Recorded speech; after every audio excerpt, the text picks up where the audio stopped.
Greetings and welcome back to room 303, 1010 concurrent enrollment class, and we're now in the St. Martin's Guide lecture number 14. This is part 5, and we will be working with composing strategies for college and beyond. This part 5 is going to be really important for us as we start to think about later on in our college career. The reality for us is that we're in a 1010 class so that we can engage in the academic community, both from our reading, our writing, our thinking, but then there's the experience of after even the college and university type of experiences, and so we've got to ask some questions about that. Now, of course, let's say it out loud. We want to be lifetime learners, we want to be lifetime readers, we want to be lifetime writers, and let's point out, I don't mean to be at all condescending when I say this, but you do get better at this skill set development stuff as you mature as a student within the academic community, but you already know that. Sit down with some students struggling in 3rd grade math, and you're a 6th grader, and you say, no, there's way harder math than that. The 3rd grader often won't believe you. Tell a 6th grader, there's way harder math than that, this stuff called calculus. They won't believe you. Of course, if that's true about mathematics study, it's true about any other kinds of skill set development, and so we want to pay attention. In chapter 22, we're going to talk about analyzing and composing multimodal texts. In chapter 23, we'll talk a little bit about taking essay examinations, which is something obviously in an AP course we know quite a bit about. At chapter 24, we're going to talk about creating a portfolio, a collection of our work. We want to do that. Chapter 25, writing in business and scientific genres. Chapter 26, writing for and about your community. And then finally, chapter 27, writing collaboratively. Let's get right into it with multimodal composition. Obviously, this is something that is increasingly more important within the academic community. You have to do it for our course as well as for many other courses. Multimodal types of communication on page 596, from linguistic to visual to oral to spatial to gestural. And then you're going to see a great bit of criteria chart on 598 for analyzing multimodal tasks and texts. Obviously, that's a big important part of what we do now in almost every discipline within the academic community. Now, if you have to compose multimodal texts on 601, then I want you to be paying attention to this: the design of the text on 602, the choosing of a font on 605, the using of color and white space on page 606. I want you to study that. The embedded visuals and media within text on 607. And then, of course, if you have to create, as you do for us, the multimodal presentation, you're going to begin by obviously assessing your rhetorical situation, not unlike what you would do when you're writing. 609, determining how much information you can present in the allotted time. And then the use of cues to orient audience members, obviously that's hypercritical as well. And then finally, you want to design your presentation effectively, whether it's going to be the use of Prezi or anything else, okay?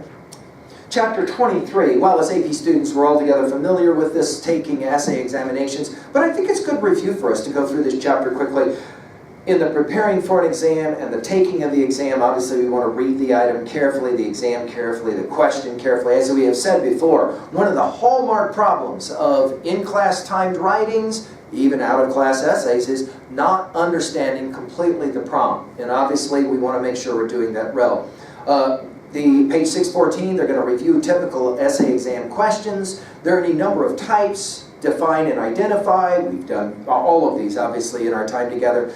Page 615, recalling details of a specific source or explaining the importance or the significance essay question. On page 616, you could be asked about applying concepts, commenting on a quotation, comparing and contrasting. On 617, synthesizing information from various sources. Often students are shocked when they get to university and they're in a math class or they're in a science class or a history class and they are given an essay question as their exam, and often it is that synthesizing of multiple sources. On page 618, you could be asked to analyze causes. We love to do this within our science departments, or to criticize or evaluate on 618. Obviously, the writing of your answer, and they give you some model answers, some short answer, some paragraph length answers on 620, and then finally an example of a long answer. And it is worth your time to just peruse a little bit those models, just so you get a sense of what's going on there. Okay, let's jump over now to chapter 24 and the creating of a portfolio, as you obviously have to do for our class, and mini classes. That is to say, putting together your work so that you can demonstrate to those outside or beyond, this is the work I am capable of. The purposes of a writing portfolio are outlined. The assembling a portfolio for your composition class, as you do obviously for us, and the selection of your work obviously allows you on page 628 to reflect on your work, to recognize what it is that you've learned, and then to organize your portfolio with a table of contents, etc. on page 629. Chapter 25 might be the most important single chapter in this book for your future. Right away, let's make sure we're understanding we're writing in business and scientific genres, as well as just preparing for the kind of writing you're going to be doing as you leave the college university experience. We've got, first of all, business letters. There's your model on 631. Of course, the writing of emails on 632 and following. They give you another example. And then on 634, your resume, your online professional profile, or your VITA as it sometimes is referred to. I want you to begin to build that now, because we're going to be asking that you turn that in later on in our time together in the year. Take a look on page 635 at the resume that's provided. You want to study this closely. You want to begin to build your own, especially now that you're seniors in a concurrent enrollment class as freshmen in college. You're going to use this so regularly.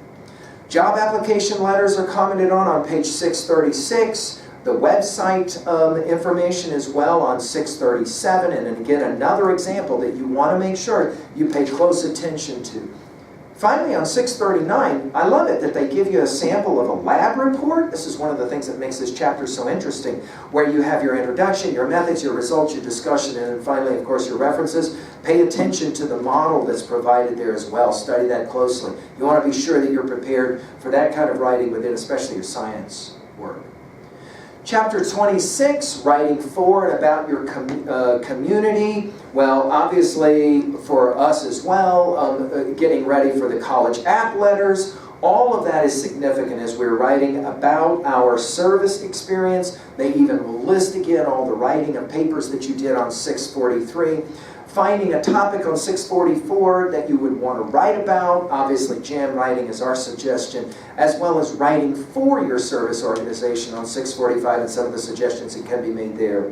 What we want to say, of course, about college app letters is simple. There are 3 piles. Having been an individual that's engaged in this, I can tell you as selector.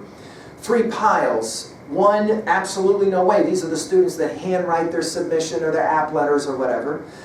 The other pile, a small group of absolutely for sure, and then there's that large pile in the middle. And about any college app that you would want to be writing, or about any scholarship application that you would want to be writing for, ask simply the question, could anybody have written this, or could only a specific person like me have written this? That is to say, you want your fingerprints all over it. Chapter 27, finally, writing collaboratively. We're doing more and more of this in the academic community, working with others on your individual writing projects. Obviously, we do a lot of that as well in 303 as we're exchanging ideas, collaborating on joint writing projects on 649 with some great suggestions as well. So as we finish then our Axelrod-Kruper study, we obviously are paying attention to the ways in which writing is a very solitary activity, but it's also a very community-based activity as well. Well, I wish you the best of luck now going forward. Come back for one final lecture on some proofing and editing suggestions. Thank you.